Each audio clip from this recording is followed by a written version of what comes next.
Welcome back to another video, everyone, and today we have 2 books and 1 coffee, and I hope you can match my ratio because we're gonna need it.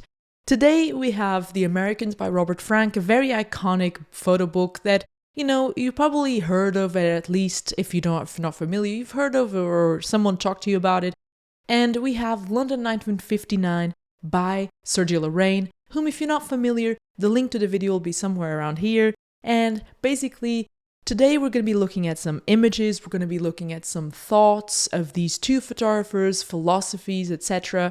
And we're going to be hopefully taking some very valuable lessons to our photography. So yeah, grab a drink, make yourself comfortable, hopefully you'll grab a coffee like me, and let's go straight to another video.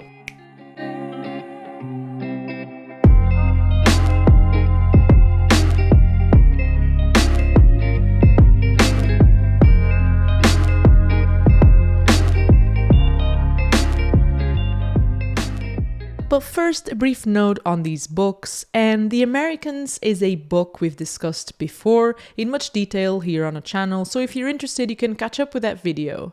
But basically, this book was photographed in the summer of 1955-1956 by Robert Frank, who was a Swiss photographer that moved to America.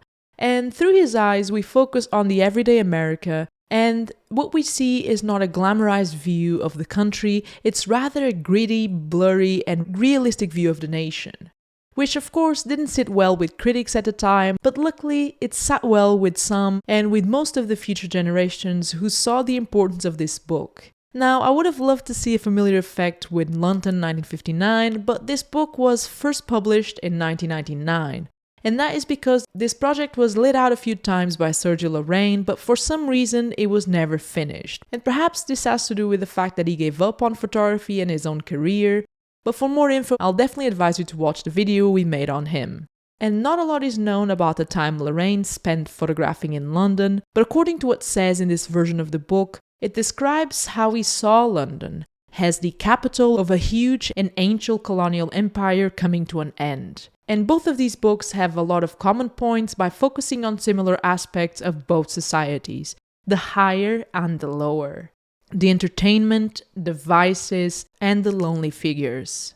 And looking at these books, I feel like it's really remarkable that they didn't know of each other, although I know that Robert Frank also photographed London at some point.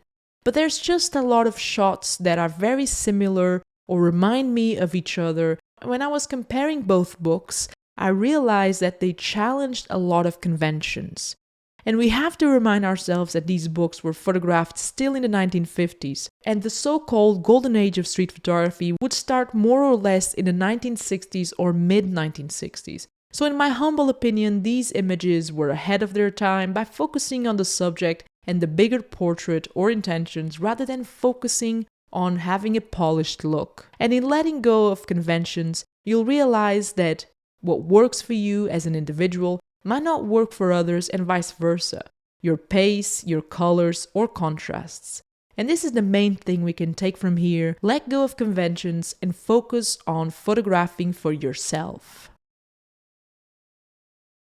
Going on to another point that I wanted to make in this video is that when I was researching about these books, I realized that, Robert Frank was able to travel around the country, around America, due to a funding that came from Guggenheim, and Larraín had some personal funding from his family, who was wealthy enough to, patron him or sponsor him in that way, but also from the British Council.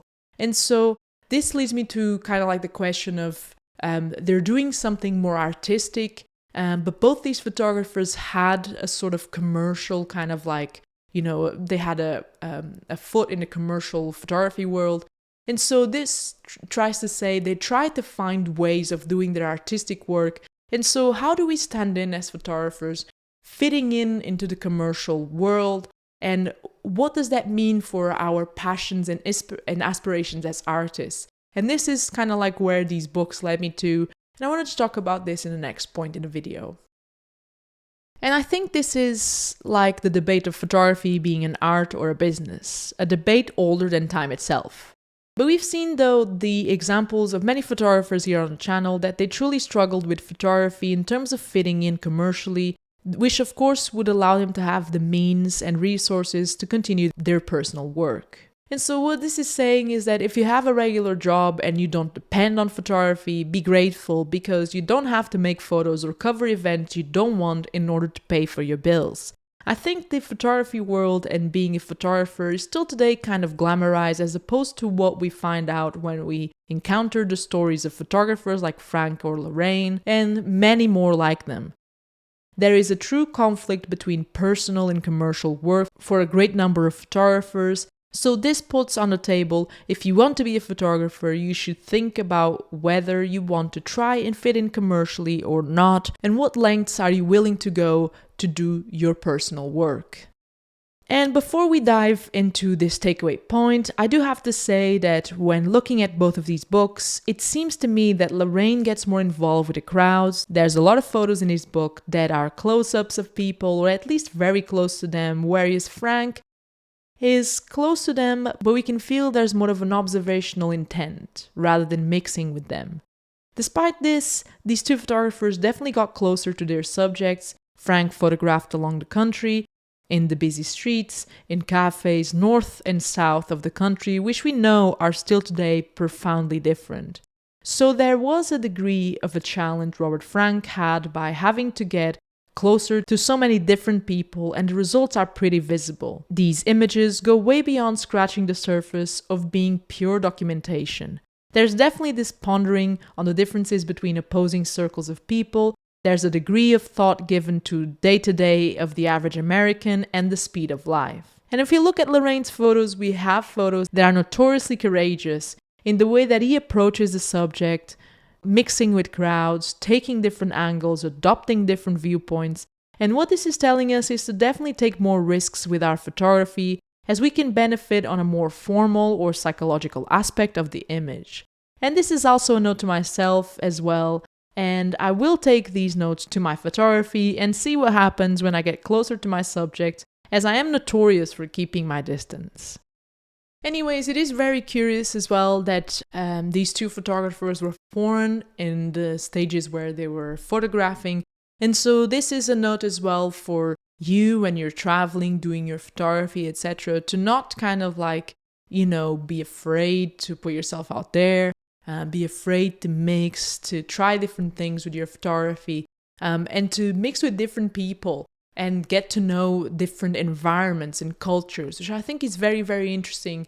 And I'm one for traveling. I love traveling and I do that, and I feel like I benefit a lot from it. So these books were also a reminder, and so kind of like a lesson / tip / maybe a note of inspiration to travel and to immerse myself in different cultures and see what I can learn. And yeah, this has been all for today. So I hope you enjoyed this video. If you enjoyed this video, leave a like down below. It's really, really helpful. And if you want to probably discover another Frank, or maybe, Frank as we would pronounce it, you can discover the work of Martin Frank, the photographer behind Cartier-Bresson, and that video will be right here, or a forgotten color pioneer, which will be right here. And I want to thank you for watching. Stay safe, keep shooting, creating, whatever you're doing, and I'm out. Peace.